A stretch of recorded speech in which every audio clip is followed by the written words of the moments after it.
You had a situation occur where other teams wanted you. Right. You're a free agent, right? Absolutely. Other teams offered you more money. And you sat down and looked and said, I want to go back to Houston. This is where I started my journey in the NBA. You know, I started here in Houston. I just looked at it as an opportunity to kind of finish, you know, some of the things that I started. I heard something that puzzled me greatly, knowing you from a youngster to now, that when you came here, you were not in good condition. The person I knew was a fanatic about conditioning. Right. What was that about? For me, that week before leading up to training camp, I didn't even work out the week before. My son was born 7 days before training camp, so I just decided to spend that time with my wife and my daughter and my son. And then when I came to training camp, the first couple of days I was kind of behind the ball. But ever since then, there's been nothing as far as me not being in shape or anything like that. First 10 games of the season. DNP, I've never seen that. I've never heard of that. And when I sit, our first game was on TNT. We're playing the Lakers. And I'm just sitting on the side. And to me, it just seemed like it was unreal that I wasn't out on that basketball court.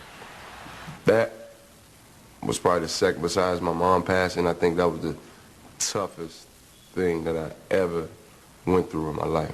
I've watched you since you're a kid, and I know you're competitive as hell. Right. I read where you kept some box scores where you did not play. Did you use that for motivation? Definitely. And I just kept looking at them because 3 Steve Francis DNP CD. Only CD I know about is like a Jay-Z CD or something. DNP, like I've never heard of that. And when I seen it, I was like, hold on, I gotta keep this. Cause I need to frame it or something, because I keep a lot of memorabilia. I need to frame it because that's something that I never expected. And did it hurt? Oh, it definitely hurt. Have you had a conversation with Coach Adelman about your position on the team? Not really. Why? He's a captain.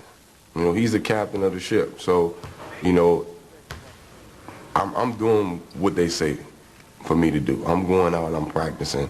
I'm putting in the extra work. And when given the opportunity to get in the game, I think that I'm producing. And I just never felt that I, you know, needed to go talk to him about that. You know, of course we have conversations about, you know, games and things like that, but I just think it speaks for itself, the way that you play. Let me ask you something, and you're frustrating me now. I'm ready to jump over there and punch you. I remember the cocky kid. I remember the cocky kid with confidence, and I fussed at you about things you were so daring. Did your experiences, Steve, with New York, let's say the thing with Orlando and all those other things, has that taken any of your confidence that Steve Francis that I knew who thought he could jump over the moon? Right. Can't nobody stop me. That's the Steve I knew. Yeah, I mean, I know that. You know, I know that. But like I said, my role was different. Now, I don't need to go out and try to score 30 points a night. I need to go out and get steals. You know, get buckets. Don't get me wrong, but also help our 2 guys who are leading the team, you know, get involved in the game. And that's what my role is now. Francis looking for Yao. He's not there. Stevie turns it inside. Stevie off. Oh, Steve Francis with an all-Stevie franchise shot. Against Phoenix, confidence was shown in you. You were in there during the prime time. You showed up big. You made plays. How did that feel? It was normal.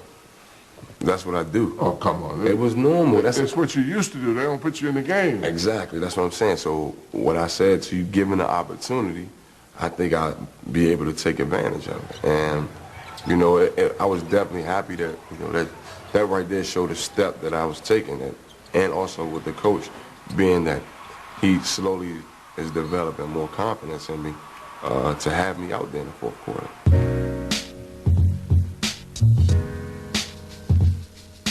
Don't put your box scores up here. I'm going to put my box scores up here. I'm going to put them up there somewhere. I'm going to probably take one of those down and put it on the wall. and put those right there just so I can, like I said, remember when, you know, those times were bad. That's beautiful, man. This painting here was in the playoffs. I got that at a silent auction. That's myself. One of my dreams was to try to dunk on Shaq, and I've never accomplished that. And I don't think any 6'3" guard can tell you that they did that. You kind of give me the impression that you expect to play, you want to play, you think you should play, but you also are willing to compete and say, I'm going to show you. I'm going to just go out there and play. I'm going to go out there and give it my all. And if it has to come down to me playing somebody one-on-one full court, I'll do it.